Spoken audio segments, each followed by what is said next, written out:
गंगा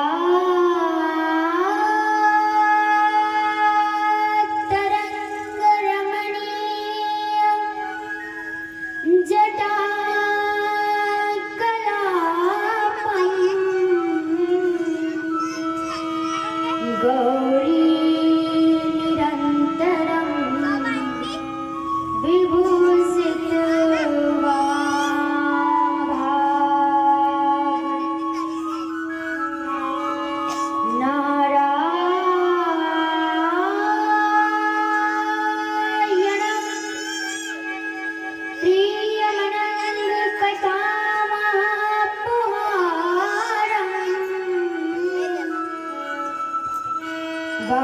वाराणसी कुरुपतिं भज विश्वनाथं कृष्णाय वासुदेवाय हरे परमात्मने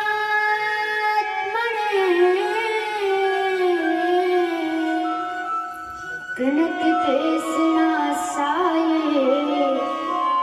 गोविंदाय नमो नमः।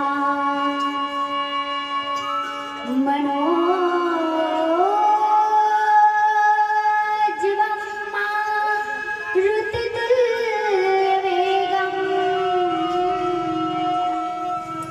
जितेन्द्रियं बुद्धिमतां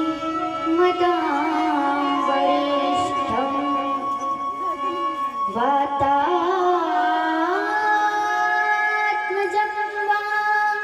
नरयोत्तमोख्यं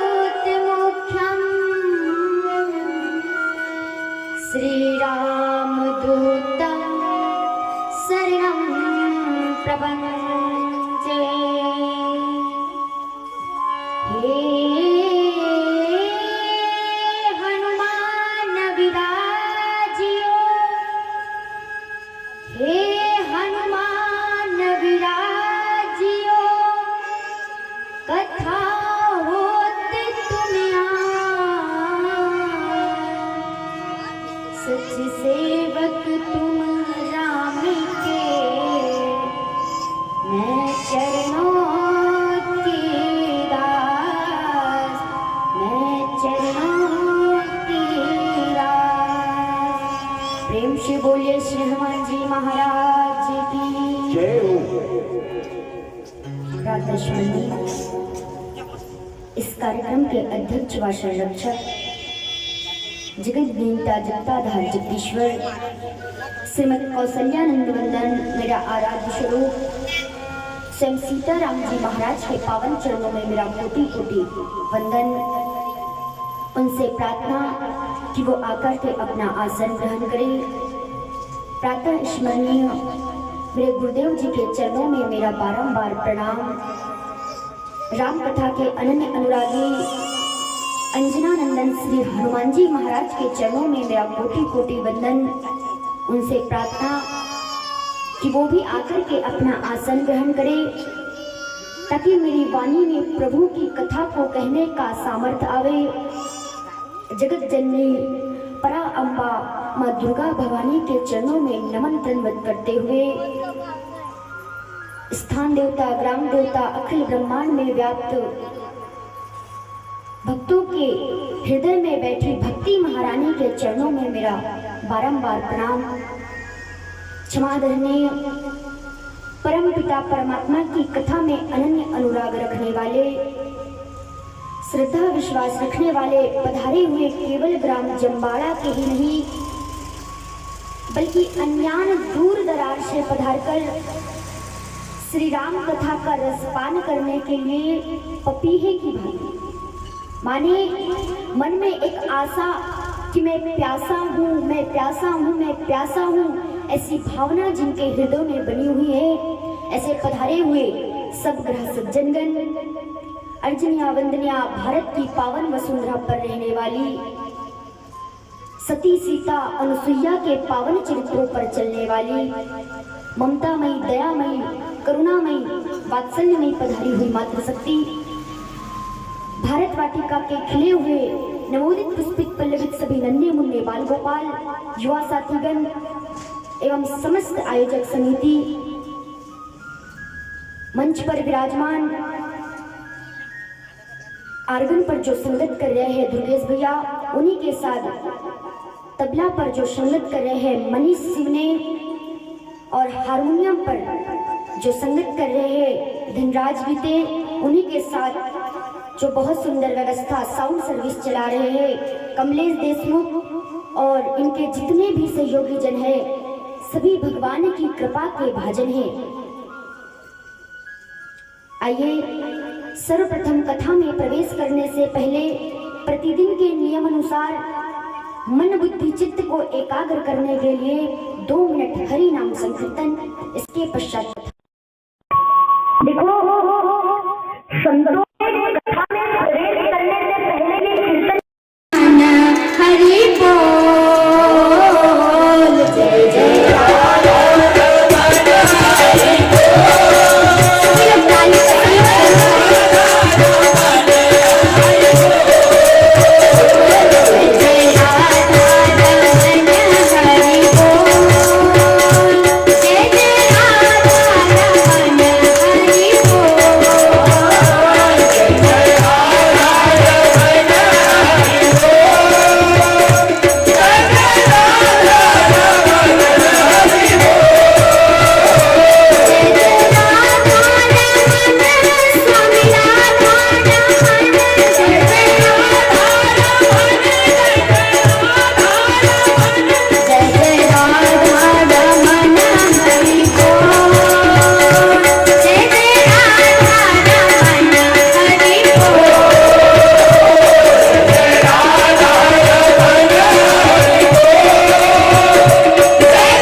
तो कहानी एक कौवा था। कौवा का रंग कैसा था? काला। वाह क्या बात बताई तुमने, आज तो मैं धन्य। तो कौवा काला था, रो रहा था पेड़ पर बैठे हुए। नीचे से एक संत निकले, तुमके गाल पर एक मोती टपका आंसू का। तो उन्होंने पूछा रोता क्यों है? तो कौवे ने कहा रोऊंगी तो क्या करूं, ये भी कोई रंग दिया भगवान ने मुझे, काला हूं, जिसके भी घर पे बैठू काव काव करूं लोग बुलाए मुझे। आज तक किसी ने कौवे को पाल के 2 रोटी खिलाई है क्या? जहां बैठू वहां मुझे मारे, ये भी कोई रंग दिया भगवान ने, काला हूं, किसी को पसंद नहीं आता। संत ने कहा अगर जिंदगी में दोबारा मौका मिले तो क्या बनना पसंद करेंगे? कौवे ने कहा संत जी अगर दोबारा मौका मिले ना तो मैं हंस बनना पसंद करूंगा। अरे क्या शांति का प्रतीक महाराज, सफेद एकदम। संत ने कहा अभी बनाया तुझे हंस, लेकिन शर्त एक है। बोले शर्त क्या है? पहले जा, पहले हंस से मिला। अब कौवा भागा भागा गया हंस के पास। अरे हंस भाई क्या मस्त जिंदगी है ना तेरी, क्या रंग दिया भगवान ने तुझे, सफेद, शांति का प्रतीक। पानी में पैडल मारता है, किसी को पता ही नहीं चलता कि चल रहा है। तू तो बहुत खुश रहता होगा ना। हंस ने बोला कौन बोला रे तुझको? कौवे ने कहा तुमको क्या परेशानी है? हंस ने कहा ये भी कोई रंग है? पानी सफेद में सफेद मिल जाता हूँ, लोग मेरे साथ सेल्फी लेते हैं, फोटो खींचते, पता ही नहीं चलता मेरी फोटो ले रहे हैं कि पानी की ले रहे हैं। ये भी कोई रंग दिया भगवान ने? कौवे ने कहा तुम खुश नहीं हो? हंस ने कहा बिल्कुल नहीं हो। अब वो दोनों आए संत के पास। संत जी एक मौका दे दो बस। संत ने पूछा क्या बनना पसंद करोगे? तो उन दोनों ने कहा अगर मौका मिल गया ना तो हम तोता बनना पसंद करेंगे, पैरट। क्या रंग है महाराज, क्या लाल लाल चोंच लोग पालते हैं, मिट्ठू मियाँ कहते हैं। अगर एक बार मौका दे दो हम मिट्ठू बनना पसंद करेंगे। संत ने कहा अभी बनाया, पर शर्त वही है, पहले जाओ मिल आओ। अब दोनों भागे भागे गए, एक पेड़ के 4-6 चक्कर लगा ढूंढ रहे, तोता मिल जाए, तोता मिल जाए, मिट्ठू मिल जाए। फाइनली तोता मिला, जाकर के बोला अरे मिट्ठू मियाँ कितना खुश रहता होगा ना तू, क्या लाल लाल चोंच है तेरी, क्या लोग मुझे पालते हैं, लोग तेरी सेवा करते हैं, कितना खुश रहता होगा ना तू। मिट्ठू ने बोला कौन बुला रहे तुमको? उन दोनों ने कहा तुम्हें क्या परेशानी है? अरे तुमने इस पेड़ के 4-6 चक्कर लगा दिए, तुम्हें हरे में हरा में दिखाई नहीं दिया? ये भी कोई रंग है क्या? तो उन दोनों ने पूछा तुम्हारे हिसाब से क्या बनना चाहिए? अब वो तीनों संत जी के पास आए, स्वामी बस केवल एक मौका दे दो, बस एक मौका दे दो। संत ने कहा क्या बनना पसंद करोगे? बोले मोर, मोर बनना पसंद करेंगे। भारत का राष्ट्रीय पक्षी, कितना खुश रहता होगा ना वो। संत ने कहा अभी बनाया, शर्त वही है, पहले मिलिया। अब वो तीनों भागे भागे गए मोर के पास। मोर से कहा अरे मोर तू कितना खुश रहता होगा ना, राष्ट्रीय पक्षी है तू। बाबू जब तुम्हारे पर खुलते हैं तो लोग तुम्हारी फोटो लेने के लिए तैयार रहते हैं, कितना खुश रहता होगा ना तू। तुम्हारे तस्वीरें पब्लिक अपने घरों में लगाते हैं, तुम्हारे पंखों की पूजा होती है, तू कितना खुश रहता होगा ना। मोर बोला कौन बोला रे तुमको? उन तीनों ने कहा तुमको क्या परेशानी है? जानते हो कुछ दिन पहले मेरी माँ को मार दिया गया, उसके बदन से एक एक पंखों को नोचा गया है शिकारी ने, और वो पंख पूरे भारत में बिकेंगे, हर किसी के घर में लगेंगे, पूजन होगा।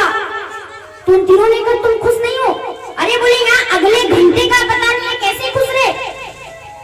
तो उन तीनों ने पूछा मोर से तुम्हारे हिसाब से क्या बनना चाहिए? तो मोर ने कौवे की तरफ इशारा करके कहा तुम। कौवे ने कहा मैं कैसे? तो मोर ने कहा तूने कभी मटन बिरयानी सुनी? कौवे ने कहा हाँ। कभी चिकन बिरयानी सुनी? बोले हाँ। कभी आज तक कौवा बिरयानी सुनी? कौवे ने कहा नहीं। तुझे कोई मारेगा? नहीं। तुझे मौत का डर? बोले नहीं। किसी को तेरे से दिक्कत? नहीं। तुझे किसी से दिक्कत? नहीं। तो जो हो उसी में खुश रहो, किसी से तुलना करने की जरूरत नहीं है, क्योंकि जो आप हो वही ठीक है। किसी से तुलना मत करो कि भाई उसके घर 4 व्हीलर कार आ गई, मैं अभी तक मोटरसाइकिल से घूम रहा है, गलत बात है। आज प्रभु श्री राम कौशल्या के सामने प्रकट हो गए, प्रकाश, दिव्य प्रकाश। कौशल्या जी ने कहा प्रभु आपके आने का कारण? भगवान ने कहा भूल गई पिछला जन्म, तपस्या करी थी तुमने हमारी 30,000 वर्ष तक, वरदान मांगा था कि हमारे यहाँ बेटे बन करके आना। कौशल्या जी ने कहा बेटे बन करके आए हो कि बाप बन करके आए? आज तक किसी के यहाँ इतना बड़ा लड़का हुआ है क्या? भगवान चतुर्भुज रूप में प्रकट हुए थे। कौशल्या जी ने कहा प्रभु आज तक किसी के यहाँ इतना बड़ा लड़का हुआ है क्या? तो बोले फिर क्या करें? बोले छोटे बनो। कितने छोटे? जितने की इस झूले में आ जाए, सूप में बन जाओ, उतने छोटे बनो। भगवान छोटे हो रहे आज। और कौशल्या जी ने कहा अपने 2 हाथ गायब करो, क्योंकि अगर किसी के यहाँ 5 की जगह 6 उंगली वाला बच्चा पैदा हो जाए ना तो लोग कहते हैं कि चिंगा पैदा हुआ है। अगर हम 4-4 हाथ वाले लड़का लेकर के घूमेंगे तो दुनिया में हमारी हंसी होगी। इसलिए प्रभु अपने अपने ये दोनों हाथ गायब करो। भगवान ने अपने दोनों हाथ गायब कर लिए। अब कौशल्या जी ने कहा रोए। भगवान ने कहा रोए हमारे दुश्मन, हम क्यों रोए? अरे भाई हम क्यों रोए? कौशल्या जी ने कहा रोना पड़ेगा, क्योंकि अगर बच्चे का जन्म न हो और बच्चा ना रोए तो पूरा परिवार वाले रोना शुरू कर देते हैं। इसलिए भगवान ने से कौशल्या जी ने कहा प्रभु आपको रोना पड़ेगा। पूरे संसार को चलाने वाला आज अपने भक्तों की जिद पर रो रहा है और भगवान प्रकट हो गए और आज पूरे अयोध्या में हल्ला हो गया कि दशरथ जी के यहाँ लल्ला हो गया।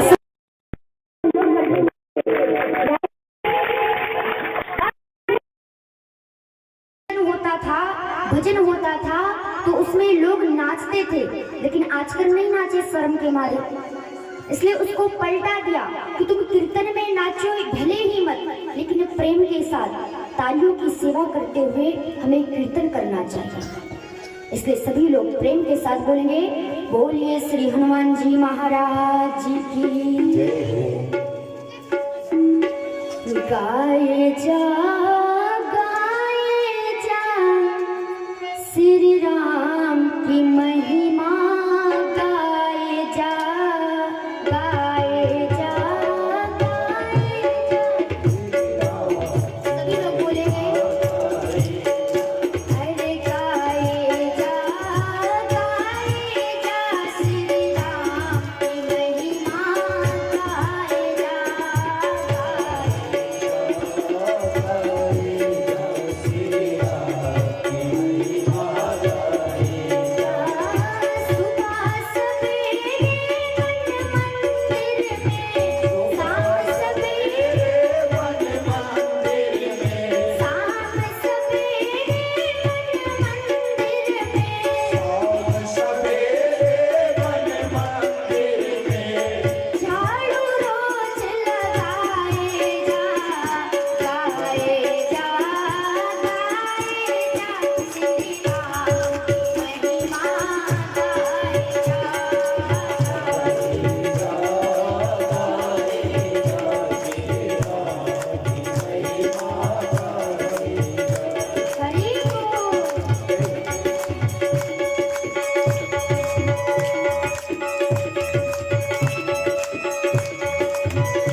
नगर इंदिरा आवास कॉलोनी जम्बाड़ा में श्रीमद् भागवत महापुराण का जो भव्य आयोजन चल रहा है उसका आज तृतीय दिवस रात्रिकालीन बेला में श्री रामचरितमानस का प्रवचन शांति एवं आनंद के साथ प्रारंभ हो चुका है।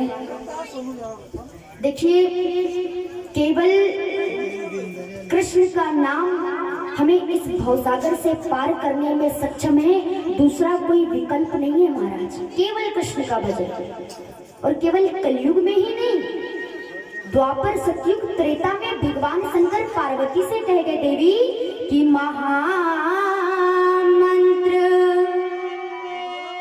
पार्वती जी ने शंकर जी से पूछा, स्वामी आप कैलाश काशी में निवास करते हैं तो ये आपके रहने का प्रभाव है कि काशी में जिसकी भी मृत्यु होती है वो सीधे भगवान के लोक को जाता है?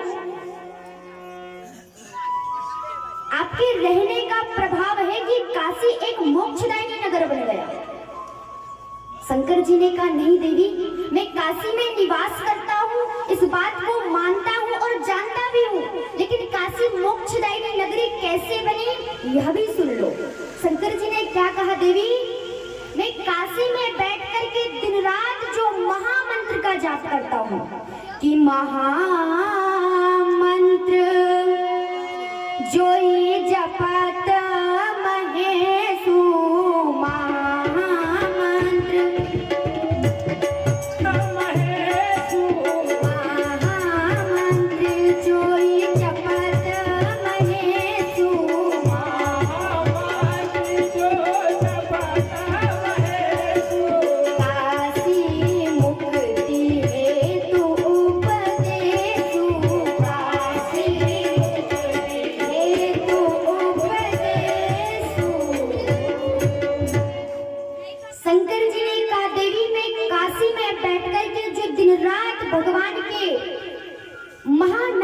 जाप करता हूँ, उसका प्रभाव है कि काशी एक मोक्षदायिनी नगर बन गया। तो केवल गोविंद का भजन हमें इस अथाह भवसागर से पार करने में सक्षम है। आइए कथा से जोड़ देना चाहती हूँ आपको। कथा में प्रवेश करने से पहले सभी लोग जल्दी जल्दी यह बता दीजिए कि कल कथा कहाँ पर छूटी थी।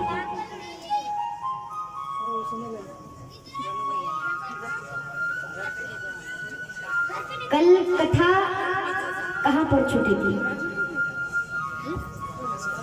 किसी को पता है? कहीं ऐसा तो नहीं कि तुम यहाँ 2-2.5 घंटे कथा बैठकर सुनते हो, बस यहीं तक सीमित रखते? किसी को मालूम?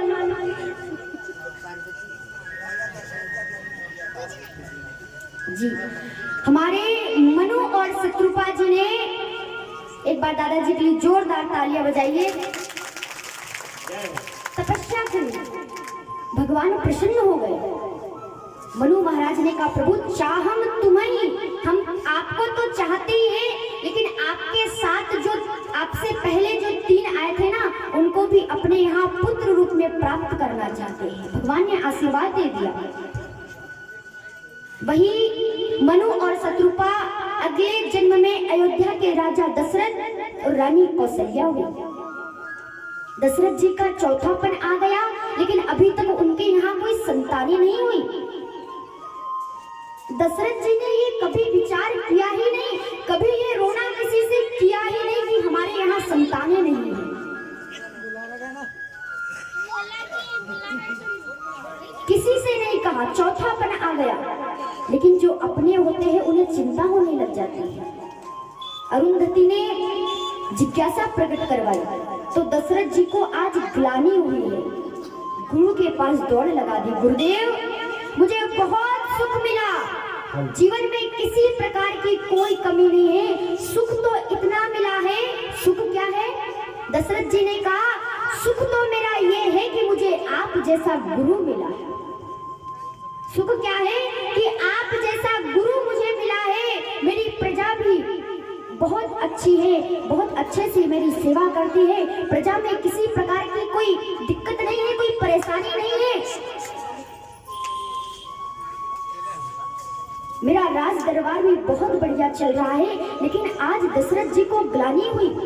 जैसे ही दशरथ जी को ग्लानि हुई तो गोस्वामी जी महाराज ने लिखा, एक बारी भू।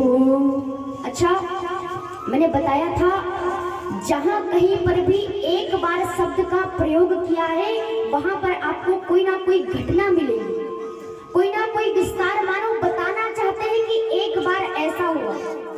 विद्वानों ने खोज करी तो 18 जगह एक बार शब्द का प्रयोग किया गोस्वामी जी महाराज ने। वो लिखते हैं कि एक बार भूपति मन माही, एक बार भूपति मन माही, एक बार भूपति मन माही, एक बार भूपति मन माही, भई ज्ञानी मोरे सुतराई, भई ज्ञानी रे सुतराई। आज दशरथ जी को ग्लानि हुई। दशरथ जी वशिष्ठ जी के पास डोर लगा दी, गुरुदेव चौथापन आ गया लेकिन अभी तक मेरे यहाँ कोई संतानी नहीं हुई। वशिष्ठ जी ने श्रृंगी ऋषि को बुला करके और यज्ञ करवाया। श्रृंगी ऋषि को बुला करके यज्ञ करवाया और आज वशिष्ठ जी ने कहा कि तुम यज्ञाचार्य बनोगे, बस तुम्हें नियम बताना है कि कैसे कैसे यज्ञ करना है, आहुतियां मैं दूंगी, मैं दूंगा। और आज यज्ञ प्रारंभ हो गया। श्रृंगी ऋषि यज्ञाचार्य बने हैं। वशिष्ठ जी प्रेम से आहुति दे रहे हैं, मेरे राजा का काम हो जाए स्वाहा, मेरे राजा के घर संतानों का जन्म हो जाए स्वाहा। इतने प्रेम के साथ आज वशिष्ठ जी आहुतियां दे रहे हैं। परिणाम उसी यज्ञ के अंदर से यज्ञ नारायण भगवान प्रकट हो गए। खाली हाथ नहीं, खीर का पात्र लेकर के और यज्ञ भगवान, यज्ञ नारायण भगवान उस यज्ञ में से प्रकट हुए। बोलिए यज्ञ नारायण भगवान की जय हो। जैसे ही उस खीर का पात्र लेकर के प्रकट हुए तो उसमें से कहा कि यह प्रसाद अपनी पत्नियों को दे दो।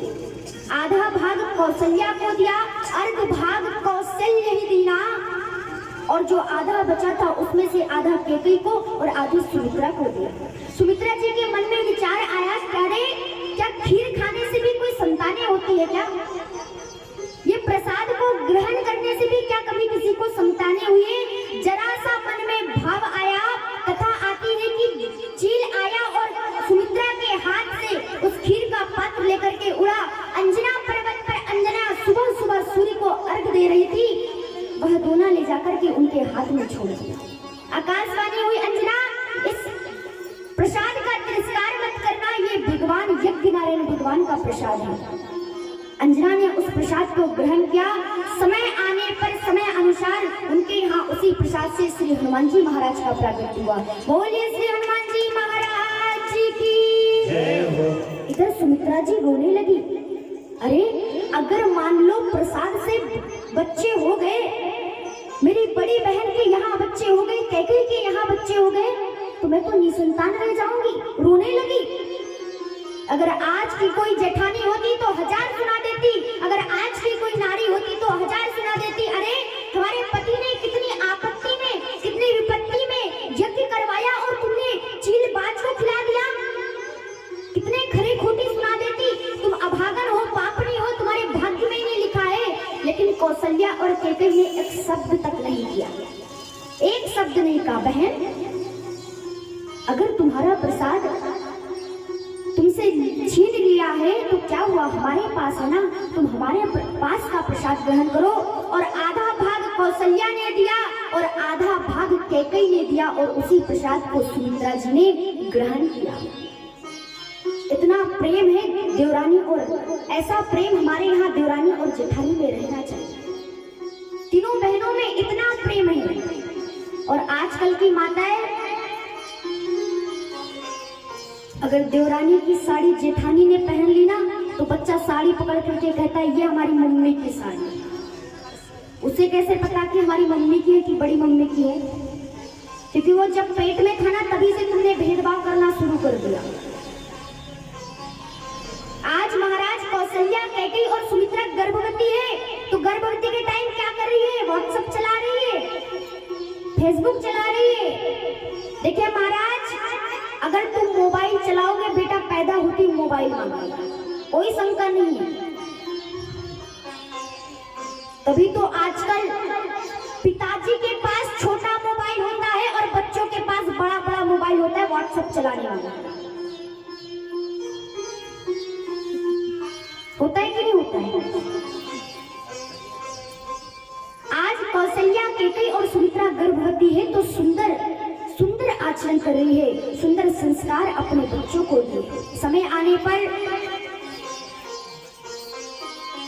भगवान का अवतार, अभी भगवान ने अवतार नहीं लिया है, प्रकट हुए हैं कौशल्या जी के सामने। कैसे कि भय प्रगट कृपाला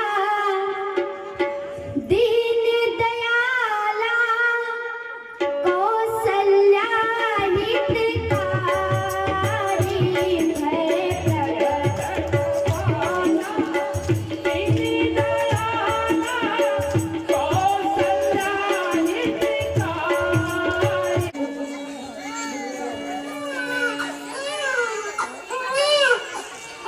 आज कथा तो हरि अनंत, हरि कथा अनंता आप सभी लोगों ने सुनी है। गुरु के द्वारा नामकरण संस्कार इत्यादि कराया गया। राम, लक्ष्मण, भरत, शत्रुघ्न नाम रखे। इसके पश्चात गुरु के घर वह विद्या अध्ययन करने के लिए गए। शंकर जी राम जी का दर्शन करने के लिए आए। शंकर जी ने पार्वती जी से कहा, देवी जब भगवान का अयोध्या में अवतार हो गया तो उस समय हमने चोरी करी। चोरी क्या करी? पार्वती जी ने कहा, स्वामी अब कथा बाद में सुनाना, पहले अपनी चोरी बताओ।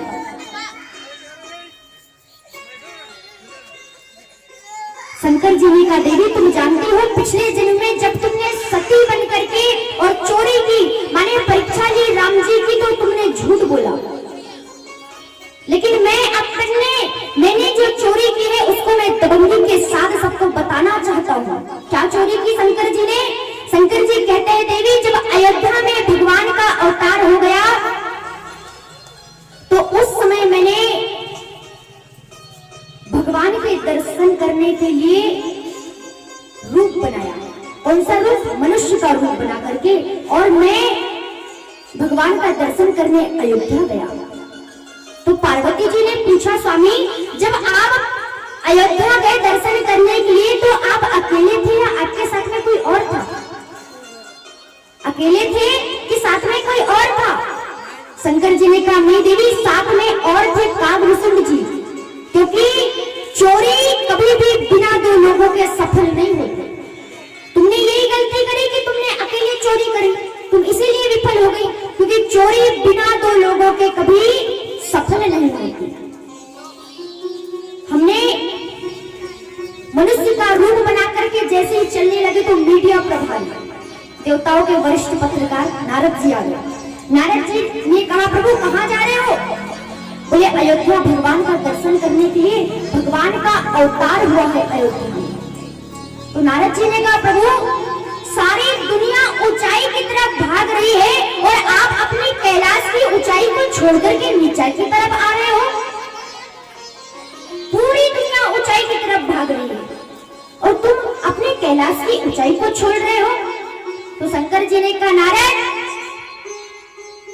जीवन में आए हो, ऊंचे पदों पर जाओ, अच्छे अच्छे कार्य करो, खूब ऊंचाइयों पर पहुंचो, लेकिन जब कभी भी भगवान से मिलने का समय आ जाए ना तो भी एकदम छोटा बनना पड़ता है, एकदम छोटा।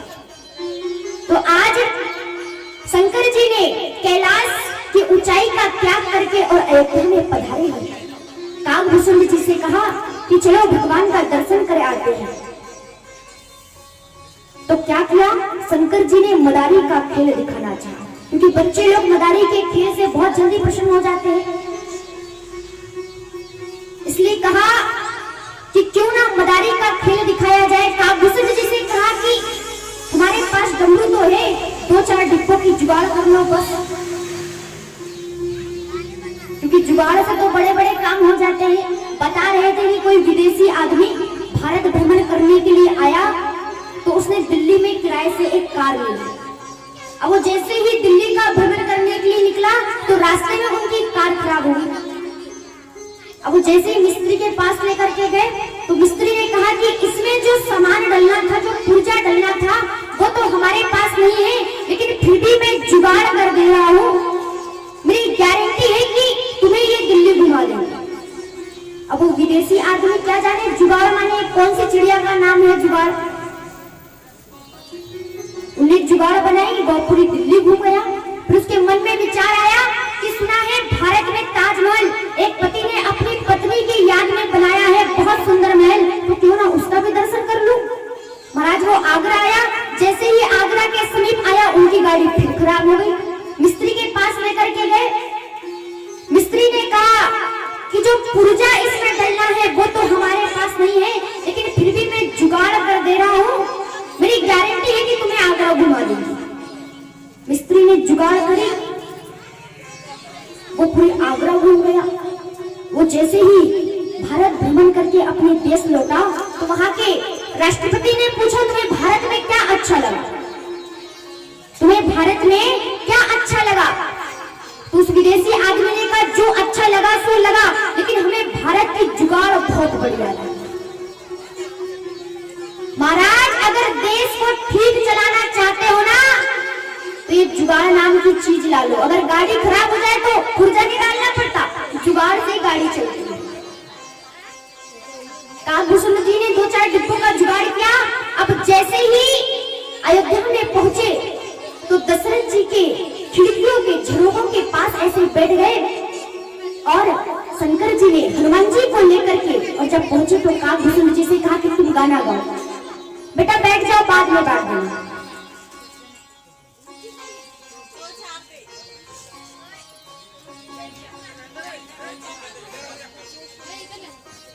शंकर जी ने काकभूषण जी से कहा काकभूषण जी तुम गाना गाओ, हम बजा रहे डमरू। तो काकभूषण जी ने कहा प्रभु अगर मैंने गाना शुरू कर दिया ना तो जितने लोग बैठे हैं भी भाग जाएंगे, क्योंकि कौवे की बोली किसी को पसंद नहीं आती। मैंने कल भी बताया था कौवे की बोली किसी को अच्छी नहीं लगती।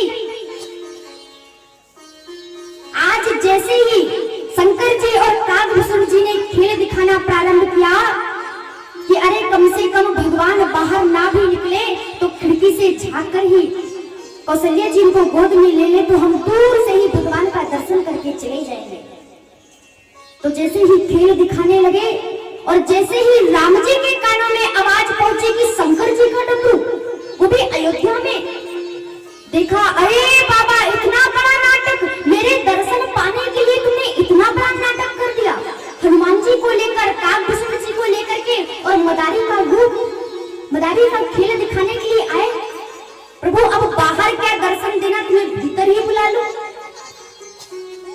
तो राम जी ने क्या किया, जैसे ही इधर शंकर जी ने डमरू बजाया तो राम जी पलने में सो रहे थे, पलने में रोने लगे। जैसे ही रोने लगे कौशल्या जी आई, छाती से लगाया, बेटा क्या हुआ।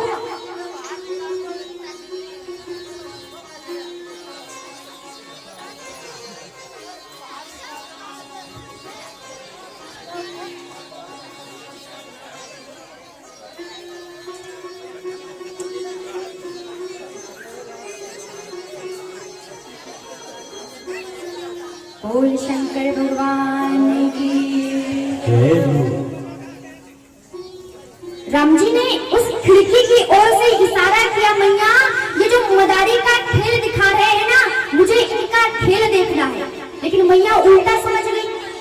कई बार होता है जैसे इस मदारी का खेल देखना है तो मैया समझी कि राम जी कह रहे मैया मैं तो चैन की नींद सो रहा था, पता नहीं कहां से आ गए बाबा लोग कौशल्या जी उल्टा समझ रही, क्योंकि कभी कभी इशारे भी गलत हो जाते हैं। बता रहे थे कोई कि एक नया नया व्यक्ति, उसका विवाह हुआ, नई नई शादी, तो एक उनके ससुराल का ही बाजार था, वो बाजार गया, सामान सौदा लेते लेते बहुत समय हो गया और उनके गांव की जो बस थी वो छूट गई। वो अपने वाहन लेकर आया नहीं था, सो महाराज वो ससुराल पहुंच गया। जैसे ही ससुराल में गया तो बहुत आदर सत्कार हुआ, बहुत आदर हुआ। इसके पश्चात पहली बार जवाई अपने ससुराल आए थे, सो महाराज गरम गरम भोजन की व्यवस्था की गई।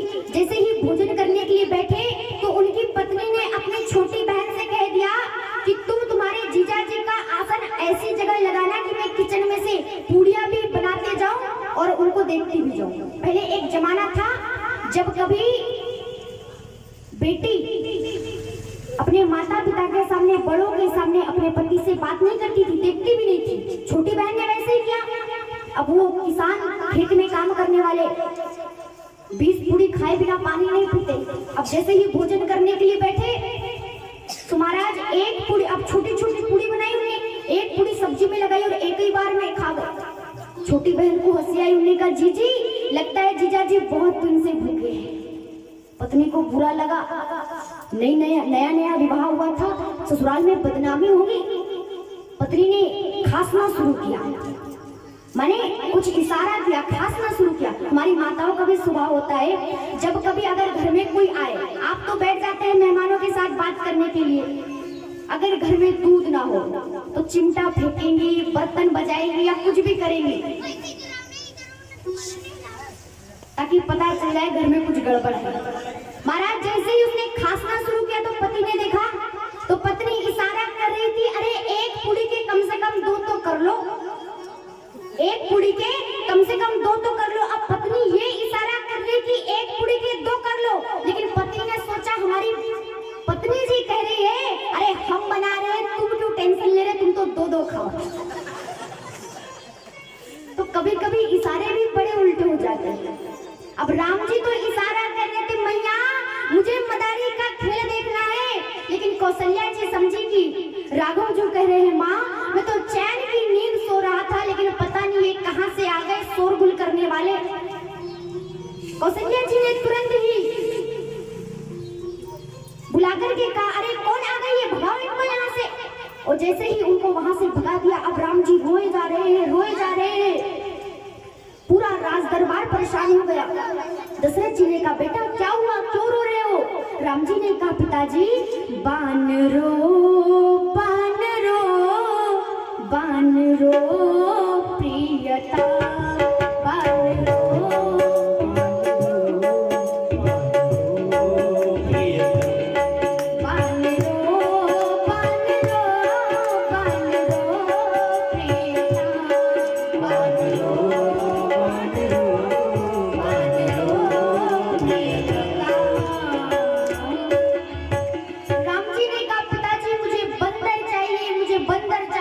बंदर चाहिए। राम जी ने अपने राज दरबारियों से कहा, जाओ भैया हमारे बेटे को बंदर चाहिए, पकड़ करके ले आओ। अब जितने बंदर भी पकड़ में आए सबको पकड़ के ला लिए, पूरा महल बंदरों से भर गया। दशरथ जी ने कहा, बेटा राम देखो भाई तुमको कौन सा बंदर चाहिए। राम जी ने पूरे बंदरों में दृष्टि घुमाई तो जो उन्हें चाहिए था वो तो उसमें था नहीं। हनुमान जी महाराज, राम जी ने कहा, पिताजी मुझे ये बंदर नहीं चाहिए, अरे मुझे तो वो बंदर चाहिए जो अभी अभी मदारी का खेल दिखा कर के गए हैं ना, मुझे वो बंदर चाहिए। जैसे ही दशरथ जी ने कहा, जाओ भैया जो अभी अभी यहाँ मदारी का खेल दिखा करके गया है ना, उनके पास जो बंदर है वो बंदर लेकर के आओ। इधर शंकर जी एक नदी के किनारे बैठे रो रहे थे, क्या भगवान आप हमें कभी नहीं मिलोगे? हम आपके दर्शन करने के लिए आए थे, क्या हम आपके दर्शन करे बिना ही लौट जाएंगे? प्रभु क्या आपका दर्शन हमें कभी नहीं होगा? इतने में ही भगवान के राज दरबारी आ गए। उन्होंने कहा, भैया अभी अभी आप ही अयोध्या में मदारी का खेल दिखा करके आए। उन्होंने कहा, हाँ। अरे भैया आपने गजब कर दिया, जब से आप मदारी का खेल दिखा करके आए हो से हमारे राघव जी रोने का नाम बंद ही नहीं कर रहे हैं, रोए जा रहे हैं, रोए जा रहे हैं। चलो भैया जल्दी, वो आपको देखना चाहते हैं। और जैसे ही शंकर जी, काकभूषण जी, हनुमान जी महाराज आए और जब राम जी हनुमान जी महाराज से मिले तब जाकर के राम जी चुप हुए। महाराज जी एक भाव, एक प्रेम। आज हमारे राम जी समय अनुसार बड़े हुए, गुरु के गृह विद्या अध्ययन करने के लिए गए। इसके पश्चात समय बीतता गया। एक दिन विश्वामित्र जी के मन में विचार आया कि मैं यज्ञ करता हूं, लेकिन ये राक्षस निशाचर यज्ञ को सफल नहीं होने देते। ध्यान लगाकर देखा कि भगवान अवतार लेने वाले थे। जैसे ही ध्यान लगाकर देखा तो क्या देखते हैं कि चक्रवर्ती नरेश राजा दशरथ जी के यहाँ भगवान अपने चार रूप में प्रकट हुए हैं। तो विश्वामित्र जी के मन में एक भाव आ गया, प्रभु मुझे क्या पता था कि आप राजाओं के घर पैदा होते हो, मुझे क्या पता था कि आप बड़े बड़े महाराजा के घर जन्म लेते हो। अरे मुझे अगर पता रहता तो मैं अपने राज्य का परित्याग क्यों करता। विश्वामित्र जी के मन में भाव आया, मैंने आपको पाने के लिए अपने राज्य का त्याग कर दिया। प्रभु मुझे क्या पता था कि आप राजाओं के यहाँ जन्म लेते हैं। तो क्या भगवान केवल राजाओं के घर जन्म लेते हैं? क्या भगवान ने कर्दम ऋषि के यहाँ जन्म नहीं लिया? भगवान सबके घर आते हैं।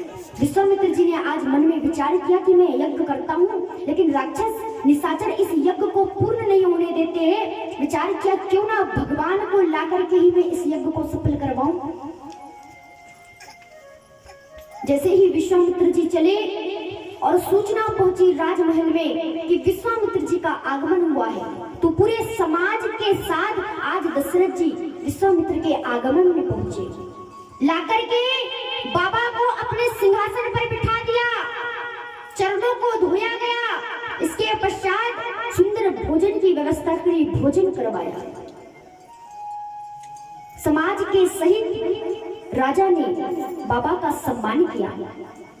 विश्वामित्र जी के मन में भाव आया, अरे मैं जिस कारण से आया हूँ प्रभु का दर्शन करने के लिए, वो तो हमें दिखाई ही नहीं दे रहे। इधर उधर ऐसी दृष्टि डाली तो अंदर से आवाज आई, अरे बाबा तुम जब अपनी धरती से निकले थे तो तुम्हारे मन में भाव आया था। प्रभु मुझे क्या पता था कि आप राजाओं के यहाँ जन्म लेते हैं। अगर मुझे पता रहता तो मैं अपने राजपाट का त्याग ना करता। तो राम जी ने पूछा, बाबा एक बात बताओ, आप यहाँ पर आए तो आपका सम्मान मेरे पिताजी ने किया? बोले हाँ। अगर आप अपने राज्य का त्याग ना करते, अगर आप अपने छोटे से राज्य का त्याग नहीं करते, तो आज मेरे पिता महाराज दशरथ जो चक्रवर्ती सम्राट है, वो आपका सम्मान नहीं बल्कि आपको उनका सम्मान करना पड़ता। तो बोलो फायदा हुआ कि घाटा? विश्वामित्र जी बोले फायदा हुआ। राम जी ने कहा, बाबा दूसरी बात आप बोल रहे थे कि आपने मुझे पाने के लिए अपने राज्य का परित्याग कर दिया, तो आज तुम जिस सिंहासन पर बैठे हो ये तुम्हारे राज्य से बड़ा है कि छोटा? विश्वामित्र जी ने कहा बड़ा। अगर बोलो तुम राज्य के राजा होते, छोटे से राज्य के राजा, तो क्या तुम मेरे पिताजी के सिंहासन पर बैठते? बोले नहीं। फायदा हुआ कि घाटा? विश्वामित्र जी ने कहा फायदा हुआ है। आज इधर महारानी कौशल्या जी रोए जा रही है। दशरथ जी ने पूछा, देवी आपके रोने का कारण? कौशल्या ने रोते हुए कहा, महाराज मैंने वशिष्ठ जी से कहा था मेरे राम के आगे मोहन लगा दो, राम सिंह लगा दो, राम गुरु लगा दो, जो लगाना है सो लगा दो, लेकिन राम के नाम के पीछे चंद्र मत लगाओ, क्योंकि चंद्र हमारे यहाँ वंश में सूट नहीं करता। महाराज एक समय जब हरिश्चंद्र के नाम में चंद्र लगा था तब यहाँ बाबा विश्वामित्र आया था, और आज मेरे बेटे राम के नाम में चंद्र लगा है, आज फिर आ गया ये बाबा। पता नहीं क्या करके जाएगा। मैंने मना किया था वशिष्ठ जी को कि मेरे बेटे के नाम में चंद्र मत लगाओ, लेकिन इन्होंने मेरी एक ना मानी। ये वही राजा है जिसने हरिश्चंद्र को अपने बेटे पत्नी के साथ बेच दिया था। वही राजा है ये। आज दशरथ जी ने बाबा से पूछा, बाबा आपके आने का कारण क्या है? अगर आपकी कोई आज्ञा होती तो मुझे बुला लेते, लेकिन आपके आने का कारण क्या है? क्या कारण है? तो विश्वामित्र जी ने कहा, राजन मैं यज्ञ करता हूँ लेकिन निशाचर मेरे यज्ञ को सफल नहीं होने देते। विश्वामित्र जी ने अपने बेटों को बुलवाने को कहा। राम जी ने अपने चारों पुत्रों को बुलाया, परिचय करवाया, ये मेरे बेटे हैं राम लक्ष्मण भरत शत्रुघ्न, दो को इस तरफ और दो को इस तरफ खड़ा कर लिया। दशरथ जी ने कहा, राजन अगर आपको धन की जरूरत है तो मैं देता हूँ यज्ञ करवाने के लिए, अगर भूमि की जरूरत है तो वो भी मैं दान करूंगा। बोलो कितनी भूमि चाहिए तुम्हें? विश्वामित्र जी ने कहा, नहीं धन की जरूरत नहीं है, भूमि की भी जरूरत नहीं है। बोले फिर? बोले हमें तो आपके ये जो दो बेटे हैं ना राम और लक्ष्मण, बस यही दो दे दो। दशरथ जी के पैरों तले जमीन खिसक गई महाराज। दशरथ जी ने कहा, प्रभु बाबा ये इतने सुकोमल है, मैं इनके बिना जीवित नहीं रह सकता, इनके बिना मेरा जीवन नहीं है, मैं इनको नहीं दे सकता। दशरथ जी आज रोने लगे। विश्वामित्र जी ने कहा, नहीं राजन, मुझे मेरे यज्ञ की रक्षा करने के लिए तुम्हें अपने पुत्रों को देना होगा। दशरथ जी ने कहा, मैं नहीं दे सकता। बोले क्यों? क्योंकि मैं इन्हें किसी को दे चुका हूं और ये मेरे बेटे भी नहीं है। बताओ सारी दुनिया जानती है कि राम और लक्ष्मण दशरथ जी के बेटे हैं, लेकिन आज दशरथ जी कैसी बातें कर रहे हैं? दशरथ जी कह रहे हैं मैं इनको किसी को दे चुका हूं और ये मेरे बेटे भी नहीं है। विश्वामित्र जी ने कहा, किनको दे चुके हो? बोले गृधराज जटायु को। एक समय देवासुर संग्राम हुआ, दशरथ जी देवताओं की तरफ से युद्ध करने के लिए गए तो लड़ते लड़ते दशरथ जी के रथ में आग लग गई। जटायु देख रहे थे, गृधराज जटायु ने उस रथ की अग्नि को बुझाया और लाकर के अयोध्या में पहुंचाया। दशरथ जी ने कहा, जटायु आज तुम्हारी वजह से मुझे जीवन दान मिला है, मांगो तुम क्या मांगना चाहते हो? गृधराज जटायु ने कहा, राजन मुझे कुछ नहीं चाहिए, मुझे किसी चीज की जरूरत नहीं है और भगवान की कृपा से मेरे पास सब कुछ है, मुझे कुछ नहीं चाहिए। दशरथ जी ने कहा, जटायु समय आने पर तुम्हें जब कभी भी जरूरत हो तो तुम्हारा ये ऋण हमारे ऊपर है, तुम कभी भी ले सकते हो। उस समय दशरथ जी निसंतान थे। भगवान की कृपा, दशरथ जी के यहाँ 4 पुत्रों का जन्म हुआ। सभी लोग भगवान का दर्शन करने के लिए आए, उसी सभा में जटायु भी आया हुआ था। दशरथ जी के मन में जैसे ही जटायु को देखा भाव आ गया, अरे उस दिन अगर ये जटायु ना होता तो आज मैं जीवित ना होता, इसने मेरे रथ की आग को बुझाया था। भरी सभा में दशरथ जी ने कहा, अरे जटायु आज तेरी वजह से मैं जीवित हूँ, मांग क्या चाहता है तू? आज मैं सबको कुछ ना कुछ लुटा रहा हूँ, मांग तुझे क्या चाहिए?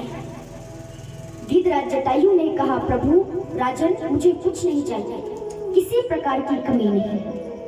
दशरथ जी ने कहा, नहीं जटायु आज मैं कुछ ना कुछ देना चाहता हूँ, तुम मांगो, क्या मांगना चाहते हो? तो जटायु ने क्या कहा, राजन अगर तुम्हारी देने की इच्छा है तो आपका जो बड़ा बेटा है ना राम, बस इसे दे दो। दशरथ जी रोने लगे, अरे मैंने तो सोचा था जंगल का पक्षी है, क्या मांगेगा? यही कहेगा कि राजा जी आपके राज्य की जितनी भी सेना है, जितनी भी आपके राज्य में जगह है, उसमें जितने भी पशु पक्षी मरे, जितने भी जानवर मरे, उन सबका भोजन मैं करूं। लेकिन इसने तो ऐसा मांगा, चौथे पन्ने मेरे यहाँ भगवान ने बेटे दिए।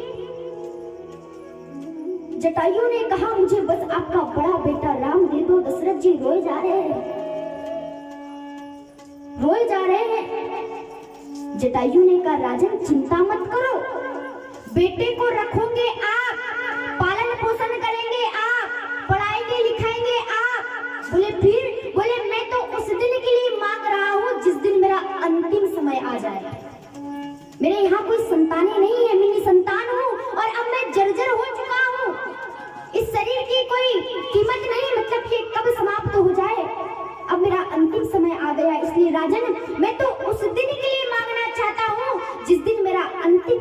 आ जाए। दशरथ जी ने बड़ी सभा में घोषणा कर दी कि गीतराज जटायु, तुमने मेरे प्राणों की रक्षा की थी, जाओ आज मैं तुम्हें ये वचन देता हूँ कि राम मेरी अंतिम क्रिया करे या ना करे, राम मेरी अंतिम क्रिया करे या ना करे, लेकिन मैं तुम्हारी अंतिम क्रिया को करने के लिए जरूर भेजूंगा। और दशरथ जी ने ये वचन दे दिया जटायु को। आज दशरथ जी ने विश्वामित्र से कहा, राजन ये मेरे बेटे नहीं है, मैं तो इन्हीं को किसी को दे चुका हूँ। और रघुकुल की ये रीत है क्या कि रघुकुल रीत सदा चल आई,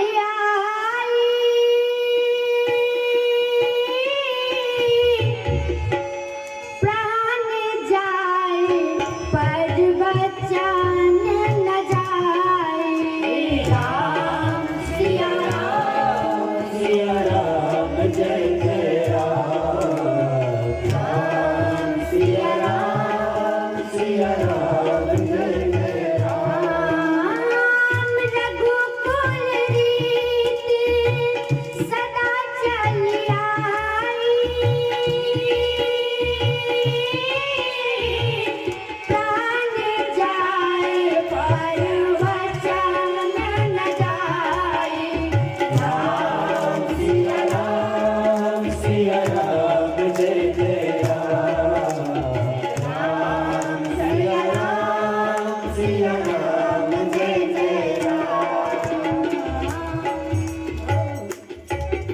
दशरथ जी ने कहा, मैं इन्हें किसी को दे चुका हूँ और ये मेरी संतानें नहीं है। क्यों? क्योंकि ये तो यज्ञ नारायण भगवान के द्वारा इनका जन्म हुआ है। यज्ञ नारायण भगवान की संतानें हैं। वशिष्ठ जी को बुलाया गया। वशिष्ठ जी ने कहा, राजन ये यज्ञ के पुत्र है और आज यज्ञ पर आफत आई है, इसलिए इन्हें तुम दे दो, भेज दो। और ये मेरी गारंटी है कि ये 2 जा रहे हैं लेकिन 4 होकर वापस आएंगे, इसलिए भेज दो, ये मेरी गारंटी है।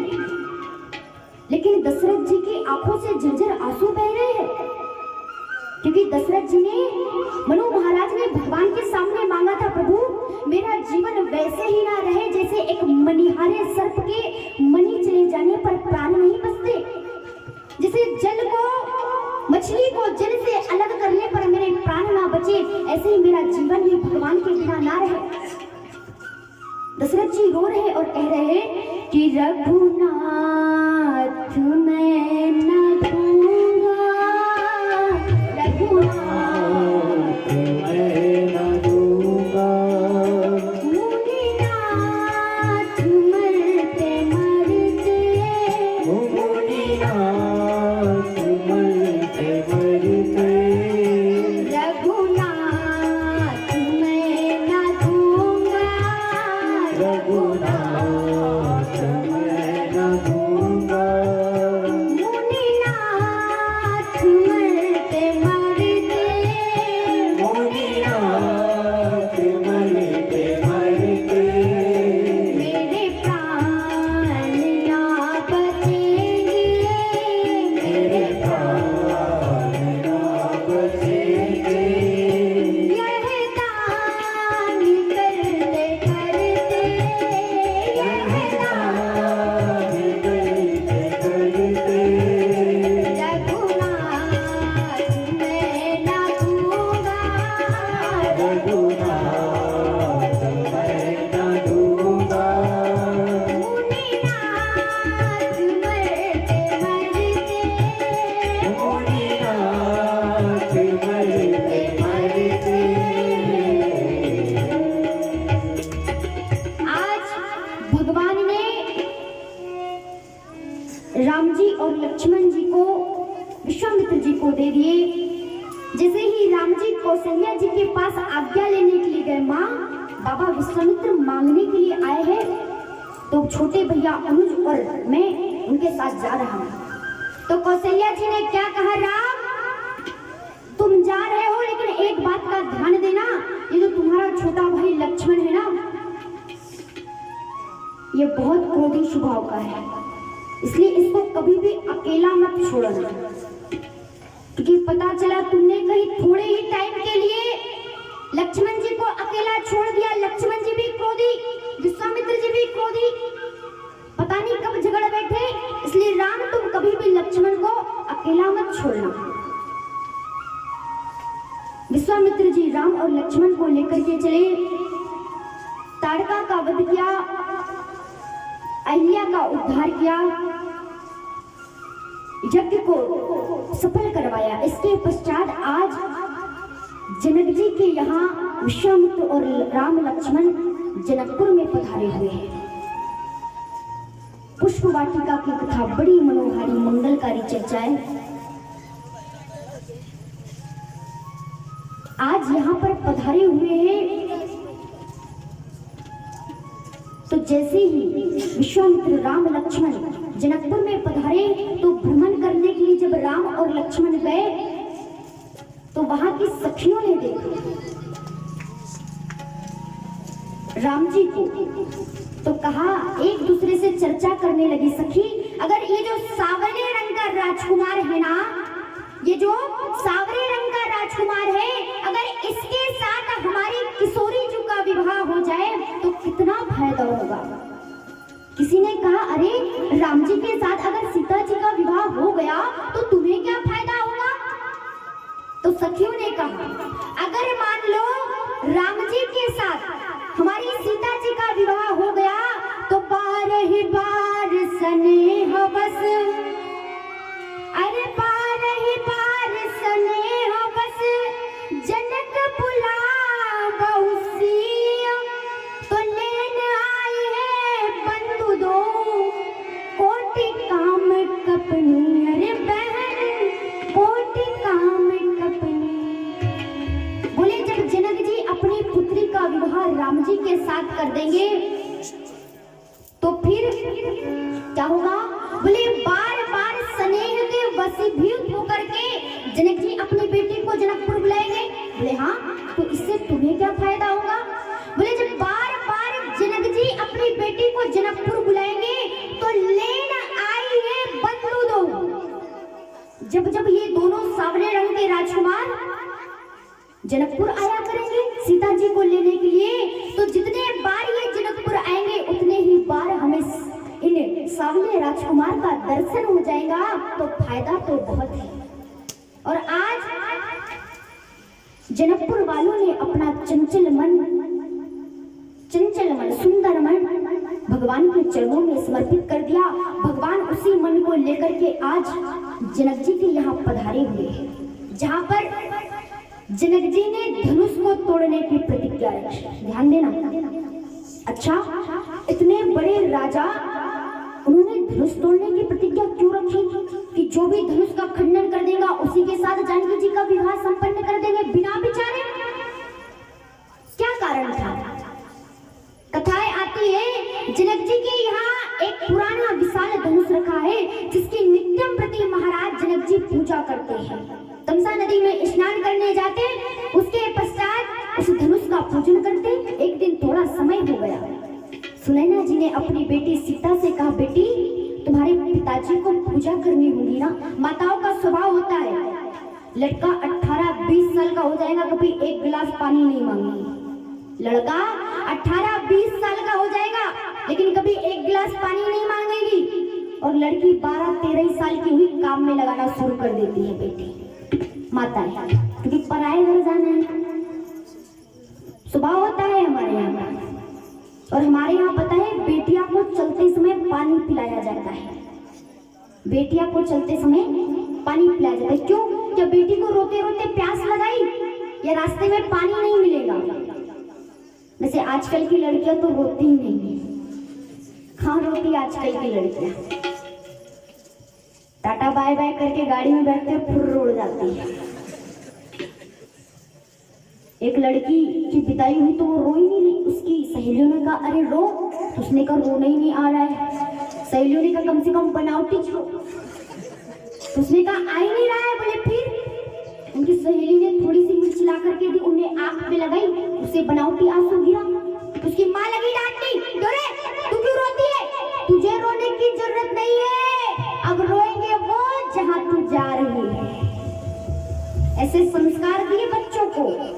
कहते बेटा केवल हम दो, हमारे दो, माता पिता को फेंक दो, उनकी जरूरत नहीं है। केवल हम और हमारे हस्बैंड। आजकल तो हस्बैंड वाइफ हो गए। ये हमारे हस्बैंड है, ये हमारी वाइफ। बड़े अंग्रेजी में डूब रहे महाराज। हस्बैंड माने जो पति अपने पत्नी के आगे पीछे हंस के बैंड सा बजाते रहे, उसी का नाम हस्बैंड। और जो पत्नी पति की पूरी लाइफ खराब कर दे, उसी का नाम वाइफ। एक लड़की की विदाई बेचारी रो रही थी। लड़के ने देखा, वो भी रोने लगा। उसके फूफा ने डांटा, क्यों रे तू क्यों रो रहा है? उसने कहा हमारी दुल्हन क्यों रो रही है? तो दूल्हे के फूफा जी ने कहा, अरे इसके भाई बहन छूट रहे, इसके माता पिता छूट रहे, इसके परिवार वाले छूट रहे, इसके अपने छूट रहे, इसके अपने परिजन छूट रहे हैं, इसलिए ये रो रही है। दूल्हा और जोर जोर से रोने लगा। फूफा ने कहा, क्या हुआ? तो दूल्हे ने कहा, फूफा जी ये इसलिए रो रही है कि इसके माँ बाप छूट रहे, इसके भाई बहन छूट रहे, इसके माता पिता छूट रहे, इसके परिजन छूट रहे। मुझे भी रोना आ रहा है पिताजी। जिस दिन ये मेरे घर जाएंगी ना, मेरे भी माँ बाप छुटवा देंगी, इसलिए मुझे भी रोना आ रहा है। आजकल की लड़कियां नहीं रोती, क्या फायदा रोने से। महाराज आज सुनैना जी ने कहा, बिटिया तेरे पिताजी को पूजन करना होगा ना, जाओ जल्दी से जाओ और पूजन गृह में गोबर का लेपन कर दो। आज जानकी जी अपनी मैया का आदेश लेकर के गई और क्या किया, उस धनुष को आज तक कोई हिला तक नहीं पाया। उस धनुष को ऐसे उठा करके बाएं हाथ में उठाकर उसके नीचे गोबर का लेपन कर रही है।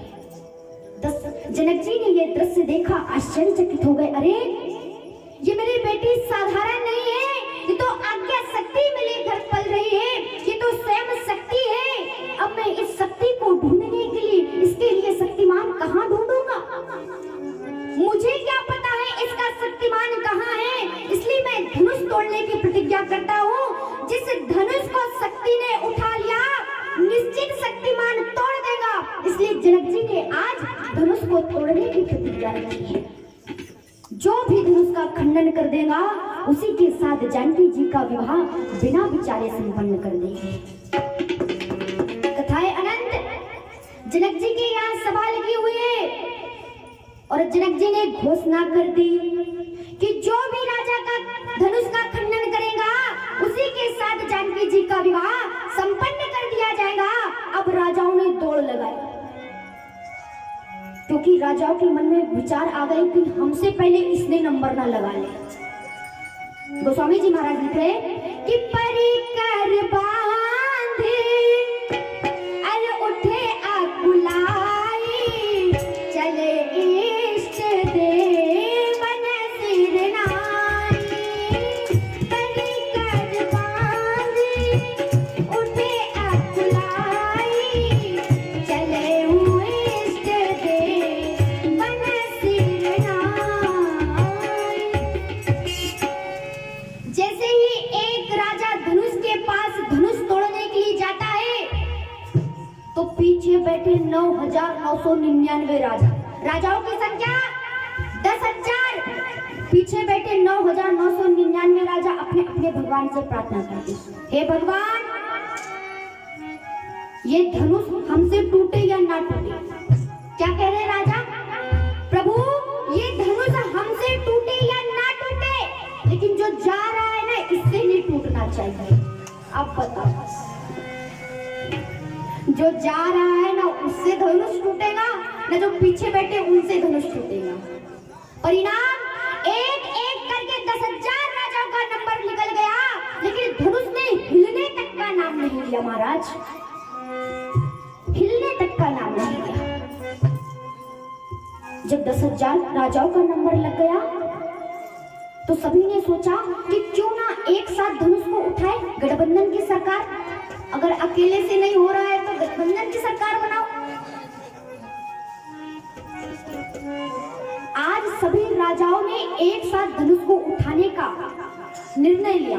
तो किसी ने उनसे पूछा, राजा जी, सीता जी तो अकेली है, अगर मान लो धनुष टूट गया। किसी ने कहा मान लो टूट ही गया, अरे जब 10,000 राजा उठाएंगे तो टूट गया, तो सीता जी तो अकेली है, विवाह किसके साथ होगा? राजाओं ने कहा पहले इस आफत को निपटाओ, ये जो धनुष रखा है ना, पहले इस धनुष को निपटाओ। बोले उसके बाद पहले तोड़ेंगे हम धनुष, उसके बाद जाएंगे युद्ध के मैदान में, और लड़ते लड़ते लड़ते लड़ते जब 9,999 राजा मर जाए, लास्ट में जो एक बचेगा उसी के साथ जानकी जी का विवाह संपन्न कर लेंगे। बोले वारे बुद्धि के बृहस्पति, माने 9,999 राजा मरे जब तक सीता जी वरमाला लिए खड़े रहेगी? ये बुद्धि के बृहस्पति नहीं है तो क्या है? सभी राजा ने एक साथ धनुष को उठाने का प्रयास किया कि भूप सहस 10 एक ही बारा, भूप सहस 10 एक ही बारा, लगे उठावन डराही नटारा, लगे उठावन डराही नटारा। 10,000 राजाओं ने एक साथ धनुष को उठाने का प्रयास किया, लेकिन धनुष ने हिलने का नाम तक नहीं लिया, हिलने का नाम तक नहीं लिया। किसी ने कहा अरे जब 10,000 राजा धनुष को उठा रहे हैं लेकिन फिर भी धनुष नहीं हिला, कारण क्या है? तो कथाएं आती है, एक दो कारण समय अनुसार मैं आपको बता दूं। पहला कारण, धनुष को शंकर जी ने पकड़ लिया, धनुष को शंकर जी ने पकड़ लिया। क्यों? क्योंकि इसके एक दिन पहले देखो पुष्प वाटिका की चर्चा बहुत सुंदर, लेकिन कथाएं बहुत है और केवल 3 दिन शेष। इसलिए जैसे ही इसके एक दिन पहले जब जानकी जी गौरी जी का पूजन करने के लिए गई पुष्प वाटिका में, और वहां पर सीता जी ने राम जी को देखा झरोकों के बीच में, तो संतों ने लिखा है कि जानकी प्यारी के जनक दुलारी के मन में बसे है श्री राम। जानकी प्यारी के जनक दुलारी के मन में बसे है श्री राम। जानकी प्यारी के जनक दुलारी के मन में बसे है श्री राम। जानकी प्यारी के जनक दुलारी के मन में बसे है श्री राम। कि जब से देखा है राम को, कि जब से देखा है राम को, कि जब से देखा है राम को, जब से देखा है राम को, जानकी प्यारी के वो जनक दुलारी के मन में बसे है श्री राम। जानकी प्यारी के जनक दुलारी के मन में बसे है श्री राम। साधुओं ने गाया, मंदिर में जनक दुलारी जब गौरी पूजन आई, मंदिर में जनक दुलारी जब गौरी पूजन आई। मंदिर में जनक दुलारी जब गौरी पूजन आई,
वाटिका में राम जी को देखा, गौरी माँ के चरण पकड़ लिए।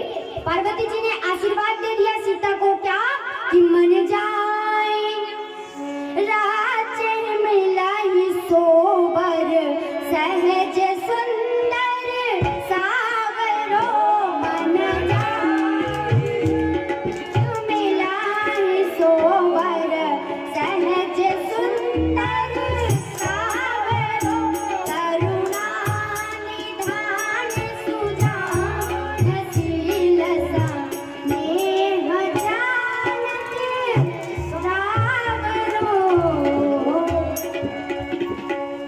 पार्वती जी ने सीता जी को आशीर्वाद दे दिया, सीता कि मन जाई राज्य मिलई सोवर, सहज सुंदर सावरो, करुणा निधान। ये करुणा निधान नाम सीता जी को पार्वती जी ने दिया है। हमारे यहाँ भारतीय संस्कृति का ये नियम है कि पति पत्नी एक दूसरे का नाम नहीं लेते।